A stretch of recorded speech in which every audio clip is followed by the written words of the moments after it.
এই যে হ্যালো, কি টেবিলের তলায় কি রে? এত জায়গা থাকতে ও টেবিলের তলায়, পায়ের তলায়, এই সব জায়গায় ওর পছন্দ।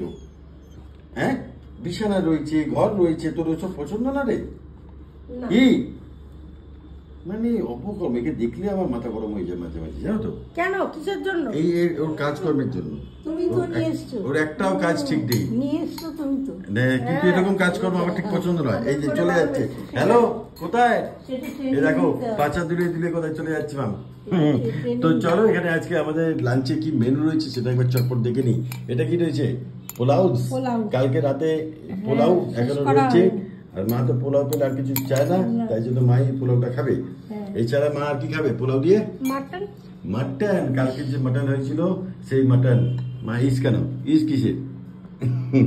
তো মা পোলাও আর মাটন খাবে, 1 কেজি খাবে। আর এর মধ্যে আবার ডিম দেখতে পাচ্ছি, বিষয়টা কি? ডিমটা হচ্ছে ঝোলটা আছে বলে 2টো ডিম দিয়ে দিয়েছি। মানে ডিম সেদ্ধ করে দিয়ে দিয়েছো? হ্যাঁ, তুমি আর আমি খাবো। আমি? আমার দরকার নেই, তুমি 2টো ডিম খাবো। তাহলে তো খুবই মঙ্গলজনক। হ্যাঁ, এদিকে দেখো কোথায় কোথায় ঘুরছে আপন মনে। হ্যাঁ, এর কোনো লাভারিসে, কোনো গার্জেন নেই, কোনো বকাবকি নেই। গৈরিকে তো বকেই না, রোজ জল খায়, জানো তো? এই ক্যামেরা থাকলে অন্য সময় জল খেতে তুমি দেখবে না আগে জীবনে। রোজ। হ্যাঁ, আর আমার জন্য রয়েছে ভাত, আর সেই সঙ্গে রয়েছে বাটা মাছের ঝোল। ইয়েস, এই মাছের একটা ইতিহাস আছে, বলছি পরে। তার আগে বলি আর কি কি রয়েছে এখানে। ডালের নামে জল আছে, ডালটা নিয়ে আমার সবসময় ডাউট থাকে। ফালতু কথা বলো না। ডাল কোথায় সেটা দেখাও, এ তো খালি জল গো। আমার না এই বাড়ির ডাল নিয়ে আমার সন্দেহ থাকে সবসময়। আচ্ছা ঠিক আছে, দেখা গেছে। আর এখানে রয়েছে টমেটোর চাটনি। আর কি, আর কিছু নেই? আবার কত চাই? Complete over.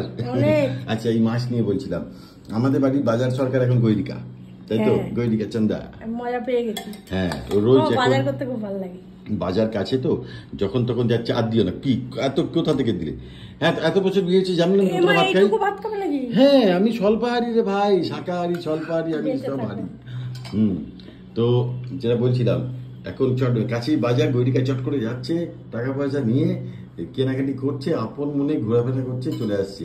এখন রাস্তায় কেউ যদি একা দেখেন, দেখতেই পারেন, কারণ ও এখন একা বেরোচ্ছে। আরে হ্যাঁ, কলা কিনতে গেছি, যিনি বিক্রি করছেন আর কি, বলছে কি দিদি এখন কি আর ব্লগ টক হচ্ছে না?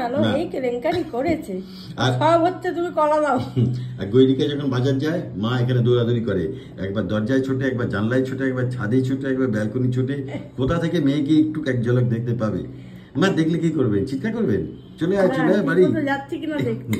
ঠিক মতো সাইকেল চাপা পড়ছো কিনা? কারণ তুমি তো ভয় দেখাও, বলে কি তুমি চাপা পড়বে, যেও না। আচ্ছা বলো, মা ভাবে মেয়ে সাইকেল চাপা পড়লো কিনা, হ্যাঁ, তারপর ভ্যান চাপা পড়লো কিনা। মা এইসব ভাবেন? মা না না, নতুন জায়গা তো, ও তো একা বেরোয়নি, সেই জন্য চিন্তা করতে।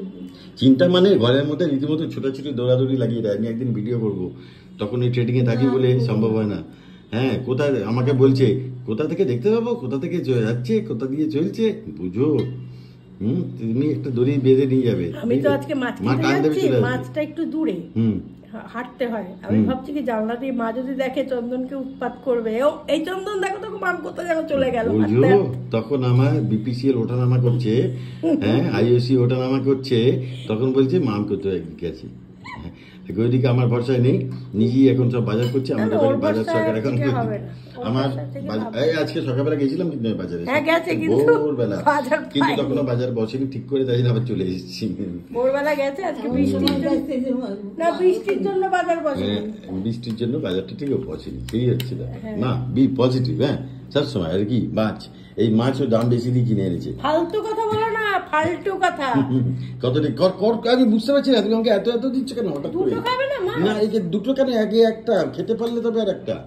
হ্যাঁ, তোমাকে ঠকাই কিন্তু একটু ঠকায়নি, ওখান থেকে সব লোকেরা নিচ্ছে না। এই মাছও কিনে নিয়ে নিচ্ছে। তবে একটা মজা হয়েছে কি বলতো, আমি তো মাছ ফাছ কোনোদিন কিনিনি, চন্দনই কেনে। এবার আমি তো দাম দোষ তো কিছু জানি না, আর ও তো গন্ধ শুকে শুকে আমাকে টাকা দিচ্ছে। কালকে আমি কিছু বাঁচিয়ে রেখেছিলাম বলে আমি একটু মান সম্মান নিয়ে ফিরতে পারলাম, তাও কলার দোকানে 3 টাকা বাকি আছে। ওকে টাকা দিলেও হারাবে, তাই জন্য। হ্যাঁ, তারপর এবার কলা নিতে গিয়ে আমি যে 3টে দিও না, 2টো দাও, আমার কাছে অত টাকা নেই। বলছে কি দূর আপনি নিয়ে যান তো, এই তো এখানে থাকেন, কালকে আবার দিয়ে যাবেন।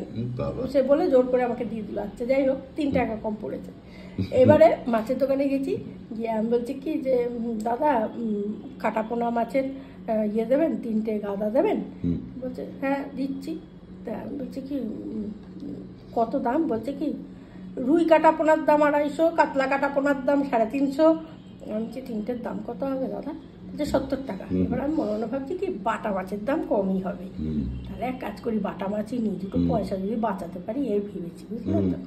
ভেবে বাটা মাছ কিনে দেবেন, 4টে বাটা মাছই দাও, দরকার নেই।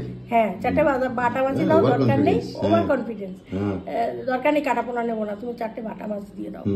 তারপর বলছে কি ঠিক আছে বলে বাটা মাছ দিয়েছে। তারপরে আমি দাদা কত হলো? বলছে 68 টাকা। আমি তখন মনে মনে ভাবছি আমি কি বেকুবপানা করলাম, বাটা মাছ না নিয়ে আমি 3টে 2 টাকা বেশি দিয়ে আমি 3টে কাটাপোনাই নিতে পারতাম না। আমি বাটা মাছ পছন্দ করি, আমি কাটাপোনা অতটা পছন্দ না। তারপরে চিন্তা করলাম মা তো মাটন দিয়েই খাবে, মার তো মাটন আছে, মা আবার বাটা মাছটা পছন্দ করে না, ঠিক ওই জন্য। যাই হোক এইসব এখন গুড়বকি কারবার চলবে, এখন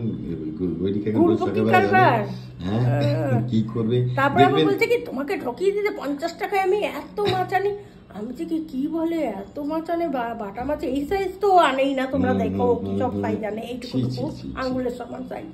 আমি যে বাবা এত ঠকিয়ে দিল, এতগুলো লোক ওখান থেকে নিচ্ছে। আমি তো জানি আমার চয়েস খারাপ না। আচ্ছা তারপরে আমি বলছি কি ঠিক আছে তুমি ওজন করো, ওজন করে দেখে 650 না কত হয়েছে, তখন বলছে না না ঠিকই আছে।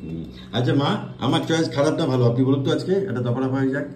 আমার চয়েস ভালো না খারাপ, আমার পছন্দগুলো ভালো না খারাপ, সেটা আমার বলার উপর নির্ভর করে। হ্যাঁ আপনি বলুন না, আপনি তো আমাকে এতদিন দেখছেন, আমার পছন্দগুলো ভালো না খারাপ সেটা বলুন। আমার পছন্দের উপরে আপনার ভরসা কতটা? মোটামুটি। মোটামুটি? আচ্ছা তাই মোটামুটি রেজাল্ট এই যে জানে পেলে কি হবে? জানে সে পেহলে এই ডুবিয়েছে তো ভেবে রাখিনি। এ যেন অজানা এক পথ, কে জানে কোথায় হবে শেষ।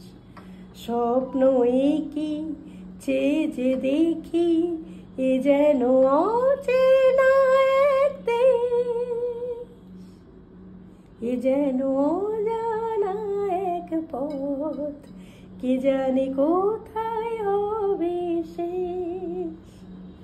চলো, have a good day, have a nice day, ভালো থাকবেন, সুস্থ থাকবেন, সাবধানে থাকবেন।